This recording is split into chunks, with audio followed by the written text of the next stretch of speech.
Hello bachcho, let's discuss this question. Which organism is used to transfer tDNA? A. Streptomyces hygroscopicus, B. Agrobacterium tumefaciens, C. Salmonella typhi या D. Escherichia coli. इस question को solve करने का जो की concept है वो है आपके tDNA के बारे में जानना। तो इससे पहले कि हम tDNA के बारे में जानें तो यहाँ पर एक इम्पॉर्टेंट ऑर्गेनिज्म का नाम आता है, वो है एग्रोबैक्टीरियम ट्यूमिफेसियंस। तो ये एग्रोबैक्टीरियम ट्यूमिफेसियंस बेसिकली क्या करता है, इसके पास एक टीआई प्लाज्मिड होता है, टीआई प्लाज्मिड। और टीआई प्लाज्मिड का एक पार्ट होता है जिसको हम कहते हैं टीडीएनए। अभी टीआई का मतलब क्या है? टीआई का मतलब है ट्यूमर इंड्यूसिंग, ट्यूमर इंड्यूसिंग। तो ये एग्रोबैक्टीरियम क्या करता है, ये टीआई प्लाज्मिड को प्लांट सेल के अंदर घुसेड़ देता है। उसके बाद ये टीडीएनए जो है वो इनकॉर्पोरेट हो जाता है, इनकॉर्पोरेट्स विथ प्लांट जीनोम। ये इनकॉर्पोरेट हो जाता है प्लांट के जीनोम के साथ। और फिर उस एग्रोबैक्टीरियम की जो भी मर्जी है वो उस प्लांट के द्वारा करवाता है और ऐसे एक ट्यूमर बन जाता है। फिर साइंटिस्ट ने क्या सोचा कि अगर टीडीएनए की हार्मफुल सीक्वेंसेस को हटाकर, टीडीएनए का जो हार्मफुल सीक्वेंसेस है उसको अगर हटा दिया जाए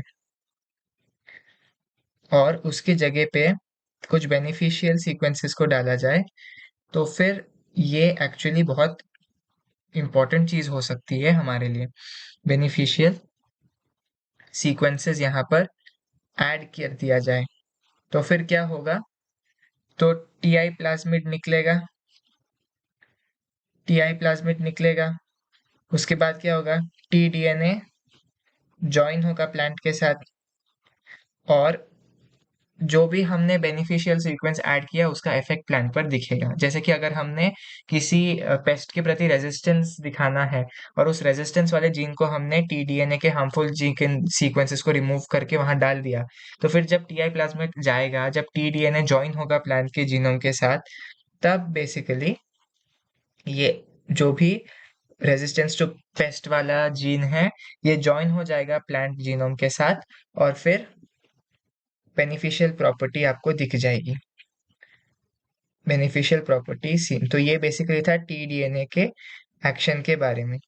और टीडीएनए को हमने किस ऑर्गेनिज्म से निकाला है, बेसिकली एग्रोबैक्टीरियम ट्यूमिफेसियंस। और एग्रोबैक्टीरियम ट्यूमिफेसियंस के द्वारा ही हम ये पूरी प्रक्रिया कर सकते हैं, टीआई प्लाज्मिड और टीडीएनए के इन्फेक्शन वाला। तो हमको बस इतना पूछा गया है कि कौन से ऑर्गेनिज्म के थ्रू टीडीएनए ट्रांसफर किया जाता है, तो करेक्ट ऑप्शन आप देख सकते हो एग्रोबैक्टीरियम यहाँ है, बाकी के तीन गलत है। So the correct option to this question is option B, Agrobacterium tumefaciens. Hope you've understood it well. All the best.